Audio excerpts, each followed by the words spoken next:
Famously known for being the largest of New Orleans' 17 wards, the Ninth Ward would be added as an official district of New Orleans in 1852. In 1899, the state of Louisiana passed a law allowing the Ninth Ward to construct drainage and sewer systems. The first bridge of the Port of New Orleans into the Ninth Ward will be completed in 1919. The Ninth Ward, a distinctive region of New Orleans, is located in the eastern portion of the city. The south side of the Ninth Ward is bound by the mighty Mississippi River. The boundaries of the upriver side of the Ninth Ward are Franklin Avenue, Almanassa Avenue, and Peoples Avenue. The backside of St. Claude, the Ninth Ward, will experience one of the city's most significant and longest-standing flooding from the New Orleans hurricane of 1915 due to a break in the protection levee at Florida Avenue. Although hailing from uptown, the Hot Boys music video, We on Fire, will be filmed in the Ninth Ward. What kind of boy wanna be like me?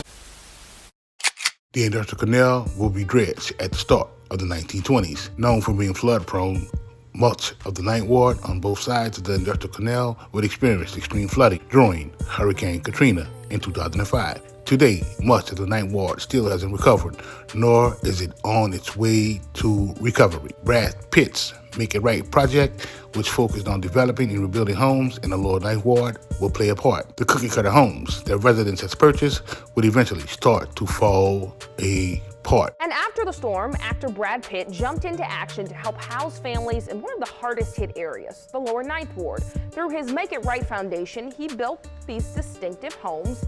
But now, nearly a decade later, many claim that the homes have a lot of issues. So right now, he says some of the issues with the homes have to do with the porch, the steps, the roofs. There's also electrical issues and plumbing issues. There have also been problems with termites getting into at least one of the houses. And according to Austin, people have even been getting sick, mostly severe headaches.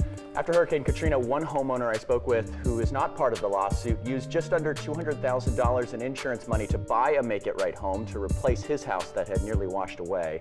He was really grateful for the discounted rate, but now he says his house is falling apart and he's not sure what's going to happen next. Pitt and his foundation would ultimately end up agreeing to a settlement that will pay $20.5 million to homeowners whose properties began to deteriorate almost as soon as they bought them. Rock and roll legend Fats Domino's two-home compound at Cavern Avenue and Murray has been a landmark of the Lower Ninth Ward since the 1960s. The Lower Ninth Ward still hasn't fully bounced back from Katrina.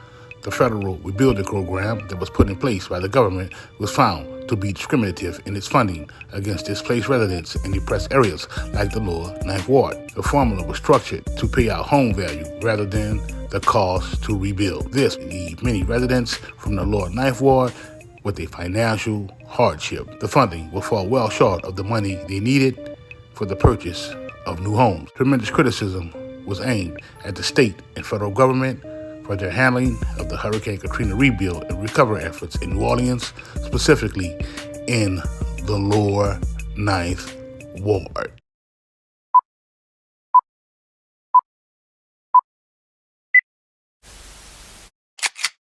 In September of 2012, the New Orleans Parish District Attorney's Office will unveil a racketeering indictment against a group of individuals from the Lower Ninth Ward known as the CTC Gang, a.k.a. Cross the Canal Gang, a.k.a. Cutthroat City Snake Gang. Named in the indictment would be Corey the Chef Exposed, 32, Bruce Ballhead Carter, 32, Reginald Pookie LaFrance, 30, Walter Lil Walt Thomas, 23, Theodore Taz Keys, 32, Ronald Exposed, 30, Denley, 30, Tynika Washington, 34, and Nikisha Warren, 30.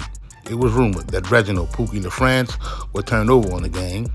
Pookie will be deleted the evening of February 14th in the 2800 block of Fargo Street. CTC was allegedly pumping 11.5, that Christina Aguilera, that Hard, and that Perp.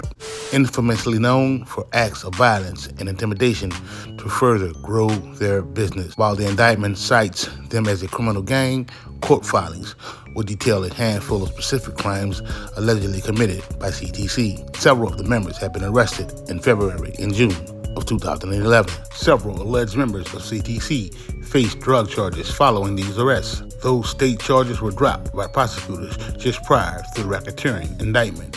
Cole and Ballhead were pegged as the leaders of CTC. It is alleged that they had been pumping for 14 years, dating back to 1998. To secure the RICO, the feds would define CTC as a drug cartel based out of the NO, pumping out of the lower Ninth Ward. Cole's jacket would include previous convictions for possession of that soft and possession with the intent to distribute that hard. Ballhead had previously served a 7-year sentence for aggravated second-degree battery and still had an open case on another charge of second-degree battery. He would also have previous convictions for possession of that hard and possession with intent to distribute that hard. Ballhead will be charged with attempted second-degree murder in 2001. The charges will be eventually dropped.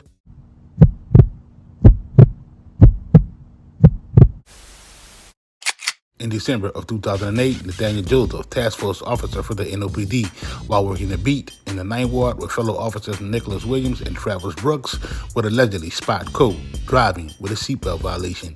The violation will be an unrestrained child. Cole will be pulled over and asked for his license and registration. Cole, who would have a suspended license at the time, would get out of his whip and attempt to place the child in the child seat. It is alleged that Cole tried to go with the move and stash a bag of 11.5 that was in his front jeans pocket. A struggle would ensue. Cole would be tased twice. The officer would confiscate the plastic bag, which was allegedly that dog food. Cole will be booked. The child will be taken to headquarters until his mother could come and get him. Cole would later be found guilty of attempted possession of that 11.5.